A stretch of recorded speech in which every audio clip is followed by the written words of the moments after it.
What leads to the collapse of a country? What leads to a country to fight its neighbors? What leads a country down the dragon's path?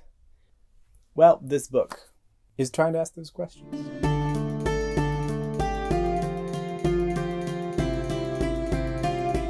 Hello, welcome to the channel. I am Pete. These are my ponderings, aka the ponderings of Pete. And I talk about fantasy, I talk about sci-fi, I talk about some random literature, fiction stuff, just random other stuff. Mostly fantasy though, which is why we're talking about this book, The Dragon's Path. If you like this video, go ahead and give it a like. If you don't like this video, you can dislike it if you really want to, that's fine. Subscribe, please, that'd be great. And hit the bell notification button down below because that really helps YouTube get the videos to you. Not necessarily bypass the algorithm, but a little bit. With that being said, let's talk about the book. Dragon's Path, Book 1, Dagger and the Coin by Daniel Abraham. Who's Daniel Abraham, you ask? Well, he is an acclaimed author. He is one half of James S.A. Corey, who wrote The Expanse, and he also wrote the beautiful series called The Long Price Quartet. And he has written the Dagger and Coin series, which is a 5-book series that I started in January and continuing this month in March. First up, I want to talk about, is this a good starting point for Abraham? And personally, I think a good starting point for Abraham is the Long Price Quartet because it's so good. If you read through the entire Long Price Quartet, you will learn to trust Abraham. I have not completely read through this series. I think at the very end of the series, I really have a definitive answer to this question. So I'm probably going to put a series review then for this series. But as it stands, this is a pretty good book. It's not an amazing book, but comparatively, in the Long Price Quartet, Shadows in Summer was an okay book until books 3 and 4, which took the Shadow in Summer and made it a much better book because Shadow in Summer set up a bunch of things that culminated in books 3 and 4 that really affected books 3 and 4 a lot and made it better because of that. I believe Dragon's Path will be much the same to a certain extent. We will see. I do think I really enjoyed this book though. I will note that if you have read The Expanse and you come to Abraham expecting The Expanse, you will be highly disappointed. And I think that should be said with every Abraham series. The Expanse versus Abraham's solo work is very different. You will see hints of some of the stuff from The Expanse in Abraham, but it's mostly the character work that you will notice that is very similar because the character work is really what Abraham shines at. Whereas in The Expanse, with the addition of Ty Frank, that adds a lot more action.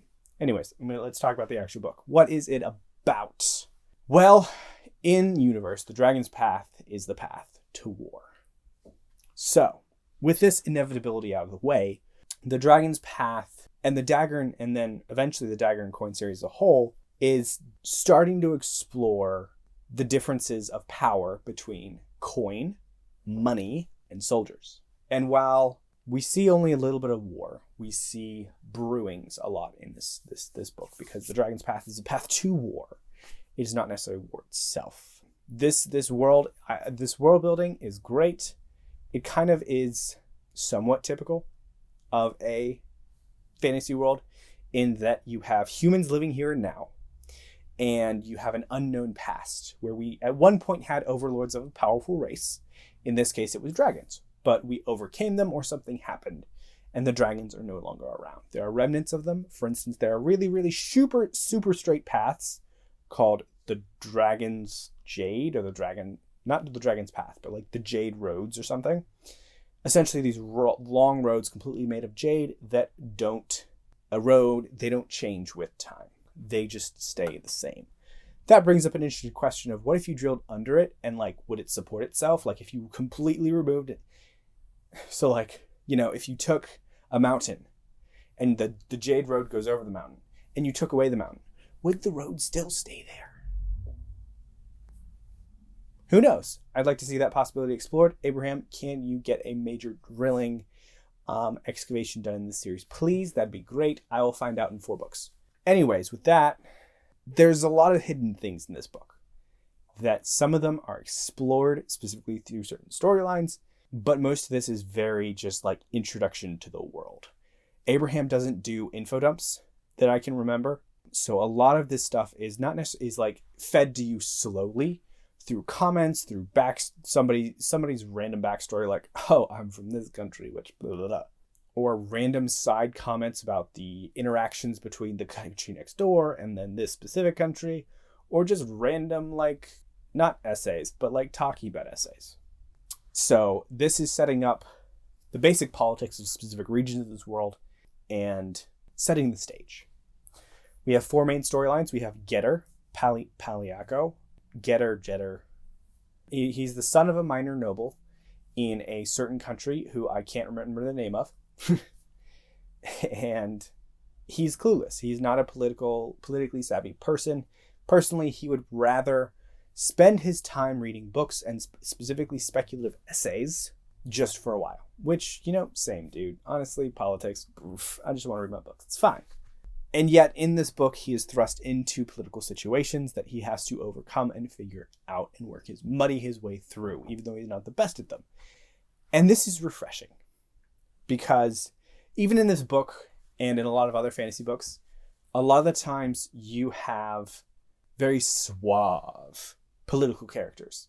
And while that's interesting to read, I think it is much more interesting to have a character that has no idea what they're doing in the political sphere, going through and trying to figure it out, and sometimes making blunders. And this is actually contrasted very well with our next character, which is Dawson. Dawson is a very highly regarded noble in the same country as Getter. And he's actually very close to the king. He actually grew up with the king. And in essence, he is trying to save the monarchy. Say the monarchy, not the country, because of his slightly disconcerting nationalist views. He's a little racist towards other people, which is kind of, dropped my sympathy for him. But his wife is awesome. Like, seriously, his wife is amazing. Want to see more of her? Yeah, I can't say anything else. Dawson and Getter provide this interesting contrast because they don't actually they don't walk hand in hand type of deal with these characters, but they definitely affect each other throughout the political narrative. You have the contrast of Dawson, who knows a lot about what's going on and has his own specific opinion about what's going on. And then you have Getter, who knows basically nothing and is trying to muddle his way through it. So I think Daniel Abraham did a very good contrast there with these two narratives. The next side of that was the political dagger side of things. And next we have the coin. So we have 2 characters related with this, and we have Marcus Wester, who is a disillusioned soldier / caravan guard. He has legends about him. He is known, but because of certain things and trauma happening in his past, he has stepped away from soldiering, and now he is a caravan guard. Then we have Sithran, who is, at the start of the book, she is a ward of the bank. She is underage. She is not able to be out in the world doing her own thing because she is the bank's ward. In the beginning of the book, she is also thrust into a job she's not prepared for, because originally she's kind of a prodigy with banking. She's been grown up in the bank. She was essentially placed on the bank's doorstep when she was a child. And, normally people do that at firehouses, but I guess they do it at banks here in this world.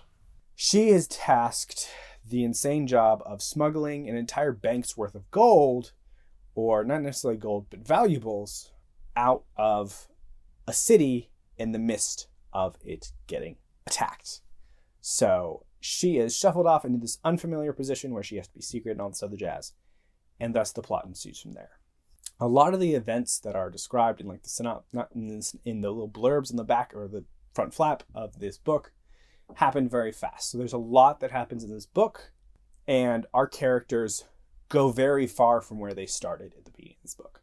And I love that. I think Abraham handles it beautifully. He doesn't spend over much time on navel gazing, and he doesn't spend over much time on essentially travel logs, which this book, especially with just some of how it started, could have turned into a travel log. And the entire book could have been a travel log of Sithran and Marcus. These two, Sithran and Marcus, provide an interesting view because Sithran is relatively well acquainted with the banking industry, and Marcus just does not. He's on the outside of it. And the most interesting thing about their storyline actually was there was a troupe of players. There was an acting. I see this very rarely in fantasy, and it saddens me because I love having, traveling actors and all this other, and comedy and stuff like that. Just that stuff in fantasy fills my heart with warmth. I like seeing that. I want to see more of that in fantasy. But yeah, Sithran and Marcus's story, I felt like was the weaker of the two with their two perspectives. But I would also say it felt like the most set up at the same time. So I think it has the capability of completely taking off in the next few books. Even more so than Getter and Dawson's narrative. That's kind of like the basic things. Things about this book that were, interesting, or rather things that you should know about this book. This is an Abraham book, all right? Not an Expanse book. Abraham, especially in the first book, tends to take about 50% of the book before the story picks up. Like 50% of the book is set up for that book. And then the last half is where just everything start going and going and going.